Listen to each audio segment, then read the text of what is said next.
नमस्कार जी, मैं हूं प्रदीप राहल और आज हम बात करने वाले हैं राहु के गोचरमान की, जो 30 अक्टूबर 2023 को अपनी राशि परिवर्तन कर रहे हैं। अभी तक राहु मेष राशि में थे और अब राहु मीन राशि में जा रहे हैं। राहु जो प्लैनेट है वो 1.5 साल एक राशि में रहते हैं। 1.5 साल के बाद अपना राशि परिवर्तन करते हैं, तो अक्टूबर में उनको 1.5 साल हो जाएगा मेष राशि में, और 30 अक्टूबर 2023 को इवनिंग में 6 बजे राहु मीन राशि में गोचर कर जाएंगे। तो सबसे पहले हम जानते हैं कि राहु क्या है। तो राहु को जानने के लिए हमें दो पहलुओं पर ध्यान देने की आवश्यकता है। एक है हमारी पौराणिक गाथाओं के हिसाब से, जो हमारी पौराणिक कथाएं कहती हैं। आप सभी को पता होगा, जब समुद्र मंथन हुआ था उस समय वहाँ से अमृत निकला था और उस अमृत का पान देवताओं ने किया, लेकिन उसी बीच में एक असुर स्वर भानु ने देवताओं के बीच में बैठकर उस अमृत का पान कर लिया। लेकिन इसकी जानकारी सूर्य और चंद्रमा को हो गई और उन्होंने भगवान विष्णु को बता दिया कि हमारे बीच में एक असुर स्वर भानु बैठा हुआ है। उसी समय भगवान विष्णु ने अपने चक्र से उसका गला काट दिया, लेकिन तब तक वो अमृतपान कर चुका था। तो जो उसका सिर वाला हिस्सा था वो बना राहु और जो धड़ था वो बना केतु। और इसी वजह से राहु केतु अपना एनिमी मानते हैं, अपना शत्रु मानते हैं चंद्रमा को और सूर्य को। और ग्रहण जब लगता है तो राहु के साथ जब चंद्रमा आते हैं या राहु के साथ जब सूर्य आते हैं, उस समय कुंडली में भी और खगोल में भी उस स्थिति को हम ग्रहण के नाम से जानते हैं। दूसरा पहलू है कि जो राहु और केतु ग्रह हैं हमारे ज्योतिष शास्त्र में, वो खगोलीय पिंड नहीं है, वो एक छाया ग्रह है। तो उनको हमने जो संज्ञा दी वो किस प्रकार से दी? सूर्य का चक्र पृथ्वी लगाती है, पृथ्वी का चक्र चंद्रमा लगाता है। इन दोनों के पथ जब आपस में जो इंटरसेक्ट करते हैं, उस इंटरसेक्ट बिंदु को हमने राहु और केतु कहा। तो दोनों पहलू को जब हम ध्यान में रखते हैं तो उस हिसाब से राहु केतु का निर्माण होता है, एक पौराणिक दृष्टि से, एक खगोल की दृष्टि से। राहु केतु की जो गति होती है वो वक्री होती है, यानी कि वो उल्टे चलते हैं। वास्तव में कोई भी प्लेनेट उल्टा नहीं चलता है, सिर्फ उल्टा चलता हुआ प्रतीत होता है। जैसे कभी आपने देखा हो, दो ट्रेन एक ही डायरेक्शन में अगर ट्रैवल कर रही हैं, चल रही हैं, और एक ट्रेन स्लो हो और दूसरी ट्रेन फास्ट हो, तो जो फास्ट वाली ट्रेन होती है उसको ऐसा लगता है कि दूसरी ट्रेन पीछे छूट रही है, पीछे जा रही है। एक्चुअली वो पीछे नहीं जा रही होती, क्योंकि आपकी सापेक्षित गति उससे ज़्यादा है, इसलिए वो ऐसा प्रतीत होता है कि पीछे जा रही है। उसी प्रकार से मार्गी और वक्री प्लैनेट का भी यही हिसाब है। एक्चुअल में वो उल्टे नहीं चलते हैं, सिर्फ चलते हुए प्रतीत होते हैं गति के कारण। तो राहु केतु हमेशा वक्री चलते हैं। अब हम बात करते हैं कि राहु केतु का महत्व क्या है हमारे जीवन में। राहु को जब हम देखते हैं इस भौतिकता की दुनिया में, तो राहु जो प्लैनेट है, जो राहु ग्रह है, वो आपके इस जन्म के उद्देश्य को बताता है।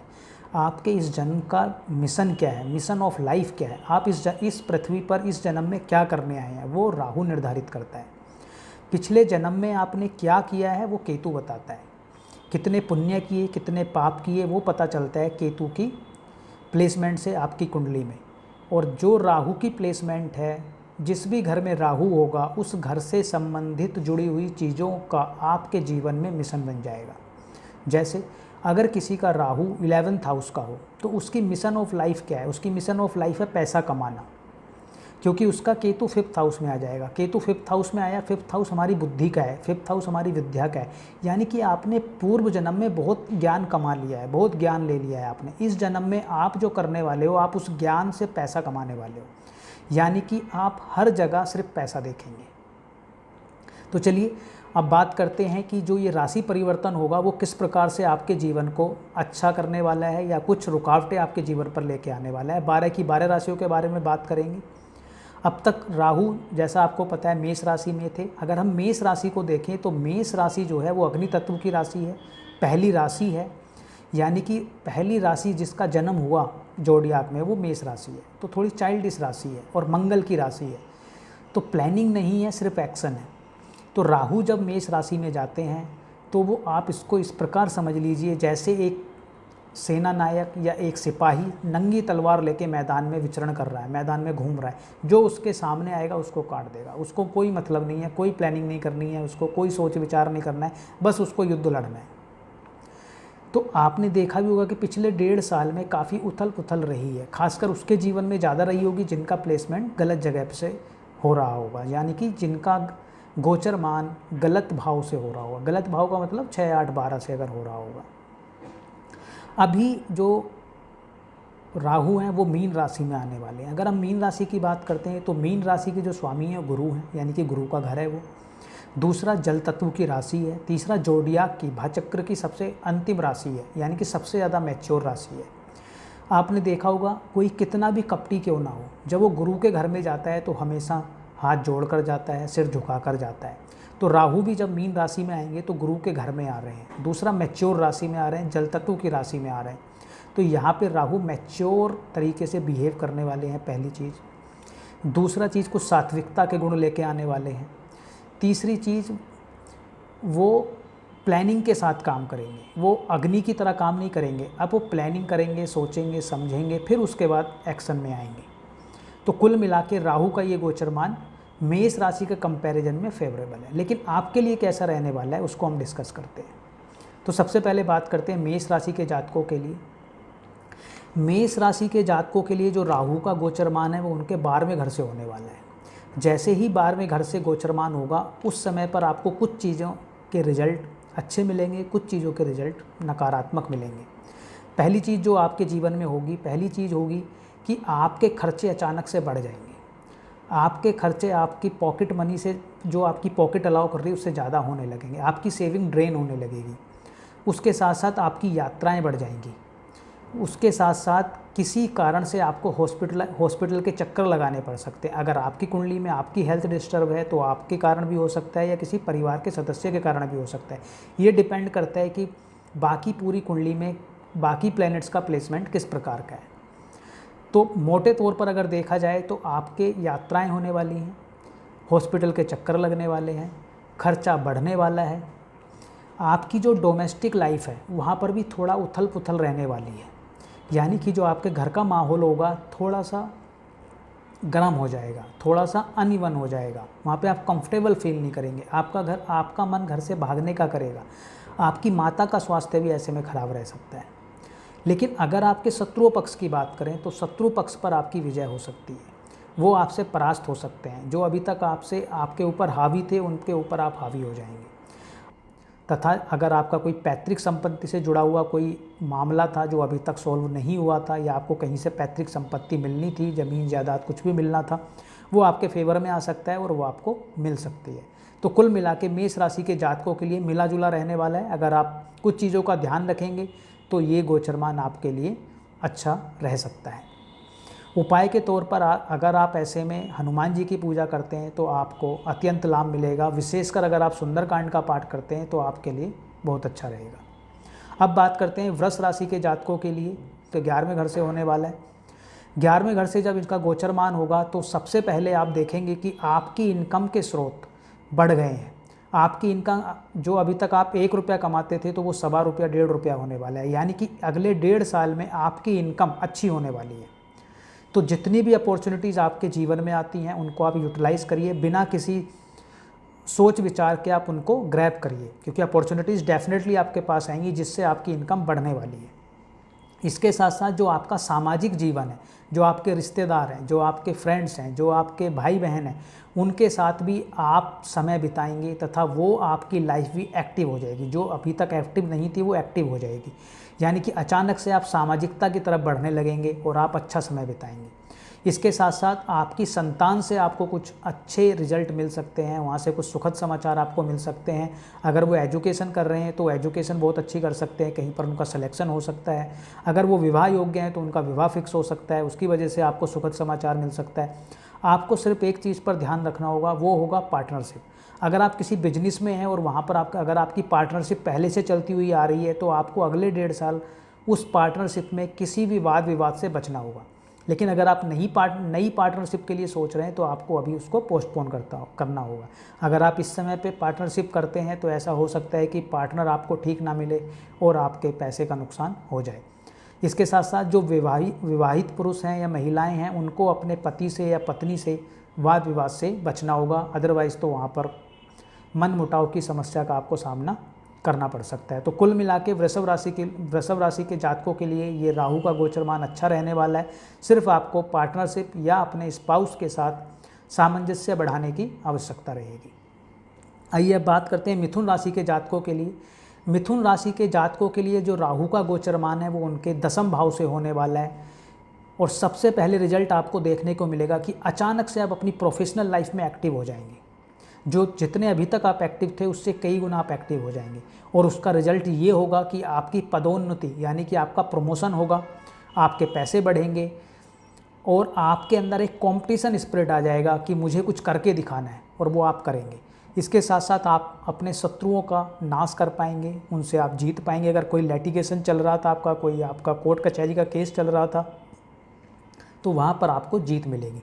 आपको ध्यान सिर्फ इस बात पे रखना है कि अपनी वाणी को आप सही रखें। ऐसा हो सकता है कि आप अभद्र भाषा का यूज़ करें या आप कुछ कठोर शब्दों का यूज़ कर लें, जिसकी वजह से आपकी फैमिली लाइफ डिस्टर्ब हो जाए, आपका जो फैमिली है वहाँ पे कुछ डिस्टर्बेंस हो जाए। तो आपको सिर्फ एक ही चीज़ का विशेष रूप से ध्यान रखना है, वो है आपकी वाणी। अदरवाइज़ आपके लिए ये गोचरमान अच्छा रहने वाला है। अब बात करते हैं कर्क राशि वालों के लिए। कर्क राशि वालों के लिए ये मीन राशि का गोचरमान उनके 9वें भाव से होने वाला है। ऐसे में आप कुछ धार्मिक यात्राएं करने वाले हैं और अगले 1.5 साल लगातार आपकी ये धार्मिक यात्राएं चलती रहेंगी कुछ कुछ मंथ के गैप के बाद। इसके साथ साथ आप भक्ति भाव में लग जाएंगे। इसके साथ साथ आपके अंदर आएगा कि मेरा जो संपर्क है जो बड़े बड़े लोगों से, वो अच्छे होने चाहिए। आप उनको एक्टिवेट करने लग जाएंगे तथा आप बड़े लोगों से अपने संपर्क साधने लग जाएंगे और उनसे अपना काम निकलवाने की कोशिश भी करेंगे। तथा आप अपने व्यक्तित्व पर विशेष रूप से ध्यान देंगे। हो सकता है कि कुछ हद तक आप अपनी इमेज बनाने के लिए शो ऑफ भी करें, बढ़ा चढ़ाकर बातों को बताएं। तथा अगर आपकी संतान पक्ष से कोई जुड़ा हुआ पहलू है तो वहाँ पर आपको सुखद समाचार मिलने वाले हैं। अब बात करते हैं सिंह राशि के जातकों के लिए। सिंह राशि के जातकों के लिए ये गोचरमान उनके 8वें भाव से होने वाला है। यहाँ पर उनको कई तरह की रुकावटों का सामना करना पड़ सकता है। पहली रुकावट हो सकती है कि आप अननेसेसरली अपना पैसा वेस्ट कर दें।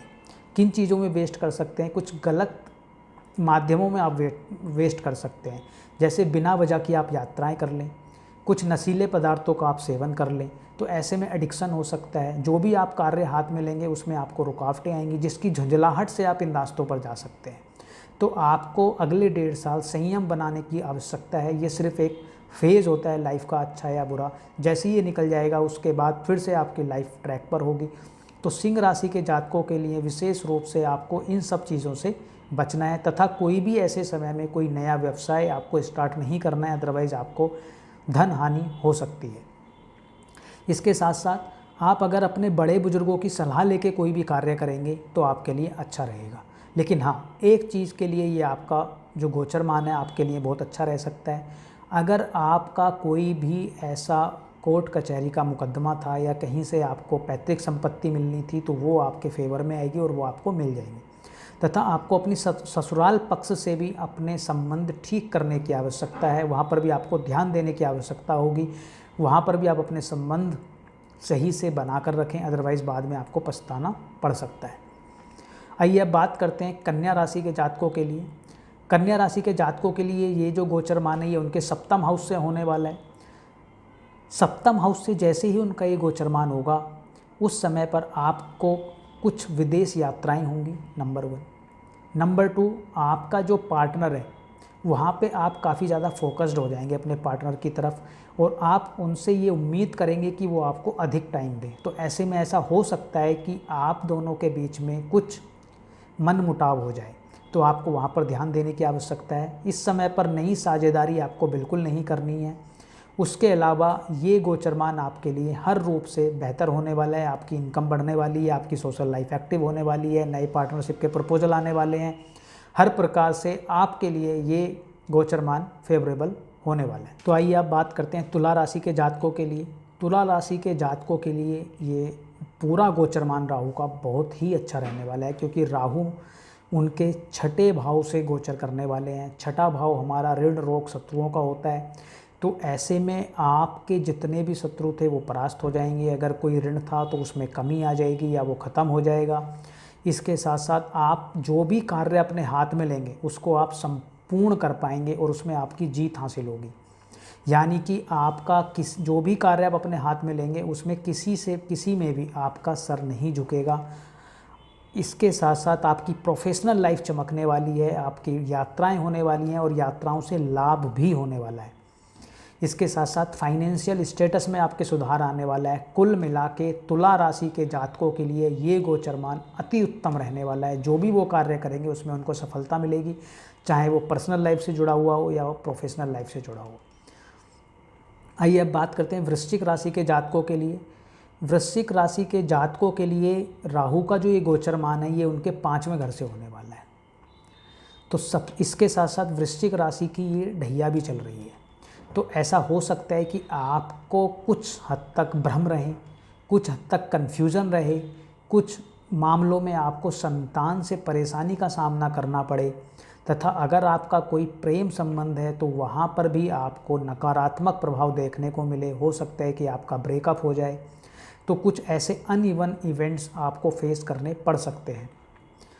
लेकिन आपकी इस समय में कुछ इनकम बढ़ सकती है तथा कुछ हद तक आप एरोगेंट भी हो सकते हैं। तो कोई भी डिसीज़न लेते समय आपको ध्यान रखना होगा कि आप वो डिसीज़न अपने बड़े बुजुर्गों, अपने माता पिता, किसी भी ऐसे सलाहकार से जो आपसे उम्र में बड़ा हो, एक्सपीरियंस में ज़्यादा हो, उससे अगर आप डिस्कस करके कोई डिसीजंस लेंगे तो वो आपके लिए फेवरेबल होंगे। अदरवाइज़ तो आपको अनफोर्सीन इवेंट्स का सामना करना पड़ सकता है। तो वृश्चिक राशि वालों के लिए सावधानी बरतने की आवश्यकता है अगले 1.5 साल। और आपको विशेष रूप से माँ दुर्गा की उपासना करनी चाहिए या फिर आपको भगवान शिव की उपासना करनी चाहिए। अगर आप माँ दुर्गा की पूजा करना चाहते हैं तो आपको कम से कम दुर्गा सप्तशती से दुर्गा कवच का पाठ करें। अगर आप भगवान विष्णु की पूजा करना चाहते हैं तो आपको नियमित रूप से डेली रुद्राभिषेक करना चाहिए। तो आपको जो ये नेगेटिव प्रभाव हमने अभी बताए उनका सामना नहीं करना पड़ेगा। अब बात करते हैं धनु राशि के जातकों के लिए। धनु राशि के जातकों के लिए ये जो गोचरमान है ये उनके 4थे घर से होने वाला है। तो ऐसे में आपकी जो डोमेस्टिक लाइफ है वो तो कुछ हद तक डिस्टर्ब रहेगी, लेकिन अगर आप कोई भूमि खरीदना चाहते हैं, कोई वाहन खरीदना चाहते हैं, कोई मकान खरीदना चाहते हैं तो वो आपका खरीदा जाएगा और आप उसको खरीद पाएंगे। इसके साथ साथ अगर कोई आपका पैतृक संपत्ति है तो वहाँ से आपको लाभ मिल सकता है। ससुराल पक्ष से आपके संबंध बेहतर हो सकते हैं। प्रोफेशनल लाइफ आपकी चमकने वाली है। यात्राएं आपकी होने वाली हैं और उन्हीं यात्राओं से आपको लाभ भी होने वाला है। तो धनु राशि के जातकों के लिए जो मीन राशि से राहु का गोचरमान होगा अगले 1.5 साल, 30 अक्टूबर से जो स्टार्ट हो रहा है, वो अच्छा रहने वाला है। सिर्फ उनको अपने डोमेस्टिक लाइफ पे जो उनके घर का वातावरण है सिर्फ वहाँ पर काम करने की आवश्यकता है, वहाँ पर ध्यान देने की आवश्यकता है। उसके अलावा ये गोचरमान आपके लिए फेवरेबल रहने वाला है। अब बात करते हैं मकर राशि के जातकों के लिए। मकर राशि के जातकों के लिए जो राहु का गोचरमान है वो उनके 3रे घर से होने वाला है। 3रा घर हमारे छोटे भाई बहन का, हमारे रिश्तेदारों का, हमारी सोशल लाइफ का होता है। तो जैसे ही राहु महाराज वहाँ पे गोचर करेंगे, अचानक से आपके अंदर एक सोशली अपने आप को दिखाने की इच्छा आ जाएगी। आप अपने काम निकालना चाहेंगे। आप हर तरीके से आपके अंदर वो एक आपकी बुद्धि में, आपके मन में कुछ ऐसे थॉट्स आएंगे कि साम दाम दंड भेद कुछ भी लगाना पड़े, लेकिन आप अपनी हर काम को निकालने की कोशिश करेंगे। तो 3rd हाउस में राहु के आने के बाद आप काफ़ी ज़्यादा एक्टिव हो जाएंगे, कंपटीशन की भावना आ जाएगी और आप अपनी इमेज को अच्छा बनाना चाहेंगे। तो आपके लिए भी ये गोचरमान अच्छा रहने वाला है। अगर ये नेगेटिव रहेगा आपके लिए तो वो रहेगा आपके स्पाउस को लेकर। वहाँ पर आपको तालमेल बैठा के रखने की आवश्यकता होगी। आपकी धार्मिक यात्राएं भी होंगी, आपकी इनकम भी बढ़ेगी। उसके अलावा हर तरीके से ये गोचरमान आपके लिए अच्छा रहने वाला है। सिर्फ आपको ध्यान देने की आवश्यकता रहेगी अपने वैवाहिक जीवन पर। अब बात करते हैं अगली राशि की। अगली राशि है हमारी कुंभ राशि। कुंभ राशि के जातकों के लिए ये जो गोचरमान है ये उनके 2रे भाव से होने वाला है। तो आपको सबसे पहले अपनी सेविंग्स का ध्यान रखना होगा। ऐसे में आपकी सेविंग्स खराब हो सकती हैं, आपका धन बर्बाद हो सकता है। तो आपको कोई भी कार्य करने से पहले, कोई भी इन्वेस्टमेंट करने से पहले, किसी को भी पैसा देने से पहले आपको 100 बार सोचने की आवश्यकता है कि आपका पैसा कहीं बर्बाद ना हो जाए। इसके साथ साथ आपको अपनी वाणी पर कंट्रोल करने की आवश्यकता है। अपने खान पान पर आपको ध्यान देने की आवश्यकता है। ऐसा हो सकता है कि ऐसे में आप कुछ उल्टा सीधा बाज़ार का या कुछ ऐसा खाना खाएं जो आपके स्वास्थ्य के लिए बेहतर ना रहे। तो आपको ध्यान देने की आवश्यकता है आपके खान पान पर, अपनी वाणी पर और अपने पैसे का आपको विशेष रूप से ध्यान रखना है। अगर इन चीज़ों का आप ध्यान रखते हैं तो बाकी सारे पहलू आपके बैलेंस हो जाएंगे, यानी कि आप प्रोफेशनल लाइफ पे भी अच्छे से काम कर पाएंगे। आप कुछ इनहेरिटेड प्रॉपर्टी आपको मिल सकती है। अगर आप स्टॉक मार्केट से संबंध रखते हैं तो वहाँ पे आपका इंटरेस्ट जाग सकता है, वहाँ पे कुछ आपको अच्छे लाभ भी मिल सकते हैं। लेकिन उससे पहले आपको ध्यान रखना होगा अपनी वाणी पर, अपने फाइनेंस पर और अपने परिवार पर। अब बात करते हैं मीन राशि के जातकों के लिए। तो मीन राशि के जातकों के लिए जो राहु का गोचरमान है उनके लगन से हो रहा है। तो ऐसे में आप सारे भौतिक सुख साधनों को पाने की आवश्यकता करेंगे, आप अपनी पर्सनैलिटी को बनाने की आवश्यकता करेंगे। आप चाहेंगे कि पूरा सब लोग आपके आसपास मंडराएं, यानी कि आप अट्रैक्शन पॉइंट बनना चाहेंगे, सेंटर पॉइंट बनना चाहेंगे, और उसके लिए आप सारे अस्त्र शस्त्र अपने यूज़ करेंगे। आप शिक्षा वर्ग से अगर जुड़े हुए हैं तो वहाँ पर आपको कुछ अच्छे रिजल्ट मिलने वाले हैं। अगर आप धर्म से जुड़े हुए हैं तो वहाँ पर आपको अच्छे रिजल्ट मिलने वाले हैं। अगर आप शादीशुदा हैं तो वहाँ पर भी आपकी कंपैटिबिलिटी ठीक रहने वाली है। लेकिन अगर आप शादी के लिए लड़की या लड़का देख रहे हैं तो वहाँ पर आपकी शादी हो सकती है, सुयोग्य वर या वधू आपको मिल सकता है। लेकिन सिर्फ आपको एक चीज़ ध्यान देने की आवश्यकता है कि आप अपने आप को सर्वगुण संपन्न ना समझें, आप दूसरों से सलाह करें, बहुत ज़्यादा आप सेल्फ सेंट्रिक ना हो। अदरवाइज़ आपको एंग्जाइटी हो सकती है अगर आप सारी चीज़ें एक साथ करने की कोशिश करेंगे। बहुत ज़्यादा भौतिक चीज़ों को एकदम से आप लेने की कोशिश करेंगे तो आपको एंग्जाइटी का सामना करना पड़ सकता है। तो ये हमने डिस्कस किया कि 12 राशि के जातकों के लिए राहु का जो गोचरमान है वो किस प्रकार रहने वाला है। अगर आप पर्सनलाइज अपना जानना चाहते हैं कि पर्टिकुलरली आपके लिए कैसा रहेगा तो उसके लिए आप हमारी नंबर्स पर व्हाट्सएप कर सकते हैं और अपॉइंटमेंट बुक कर सकते हैं। तो वहाँ पर आपके एक एक पॉइंट को डिस्कस किया जाएगा और स्पेसिफिकली बताया जाएगा कि ये राहु का गोचरमान आपके लिए कैसा रहने वाला है। इसी के साथ बहुत बहुत धन्यवाद। मिलते हैं अगली किसी वीडियो में। नमस्कार।